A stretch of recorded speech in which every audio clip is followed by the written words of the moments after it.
500 साल पहले मेरे पूर्वजों का एक शहर था।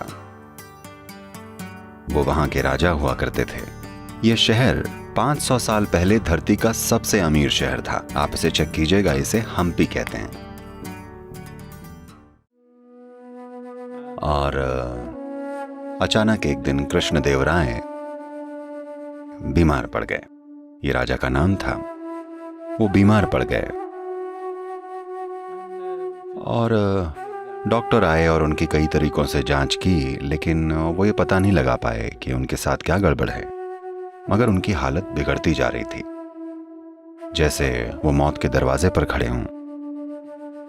फिर उन्होंने अपने दोस्त और सलाहकार को बुलाया, जिनका नाम था तेनाली रामकृष्ण।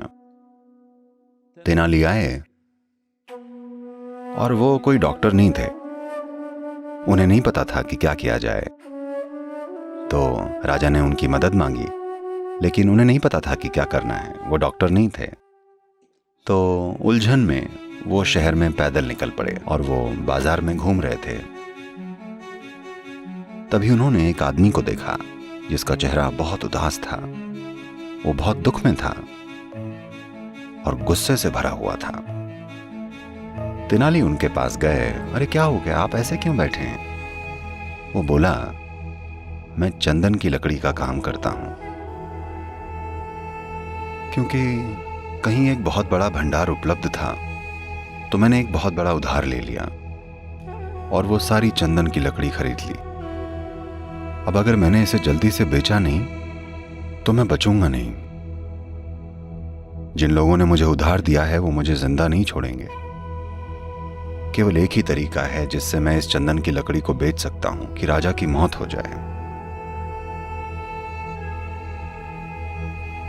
जब राजा मरते थे तो उनका दाह संस्कार हमेशा चंदन की लकड़ी से होता था। ये किसी और के बस की बात नहीं थी। तो उसने कहा, अगर राजा की मौत नहीं होती तो मैं नहीं बचूंगा।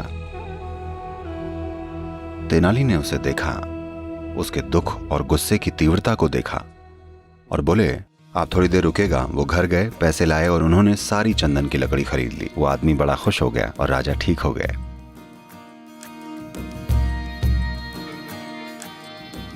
ये मजाक नहीं है। आपको ये समझना होगा कि गुस्से के पलों में, नफरत के पलों में, डर और आक्रोश के पलों में आपका मन एकाग्र हो जाता है।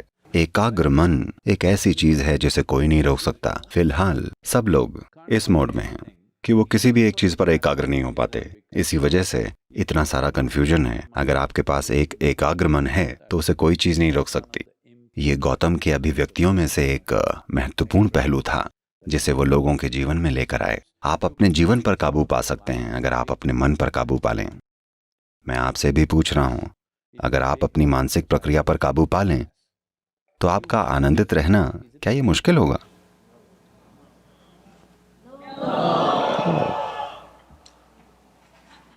आप किसी और के दिमाग पर काबू पाना चाहते हैं।